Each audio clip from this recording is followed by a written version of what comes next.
দিনটা তো ছিল সরস্বতী পুজো। বিয়ের পর ফার্স্ট সরস্বতী পুজো বলে কথা।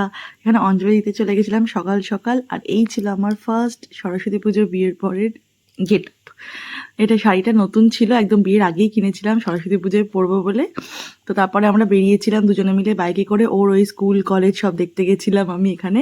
আর তারপরে এখানে পাড়ার সেই গরম গরম কচুরি আর ঘুগনি খেলাম ব্রেকফাস্টে, অসাধারণ। আর এখানে দেখো পুচকেটাকে, এখানে জামাল কদু ডান্স করছিল, আর এখানে আরেকটা সরস্বতী ড্রাম বাজাচ্ছে। তো এই সব করে তারপরে আমরা গেছিলাম এক বন্ধুর বাড়ি, ওখানে নেমন্তন্ন ছিল, ওখানে খিচুড়ি ভাজা সব খেলাম। তারপরে আমরা বিকেলবেলা এখানে এখানে একটা ঘুরতে বেরিয়েছিলাম একটা জায়গায়। আর শাড়ি পরে আমার এতই গরম লাগছিল, ওই জন্য চেঞ্জ করে সালোয়ার পরে নিয়েছি, একদম কমফোর্টেবল। আর এখানে একদম ফ্রেশ এয়ার নিতে বেরিয়েছিলাম আমরা। জায়গাটা খুবই সুন্দর। তারপর বিকেল হয়ে গেল আস্তে আস্তে, তারপর ওখান থেকে একটু চা পাঁপড় ওরা সব খেলো, আর আমরা একটু আইসক্রিম খেলাম দুজনে মিলে করে। এইভাবেই আমরা ফিরলাম, এইভাবেই কাটলো সরস্বতী।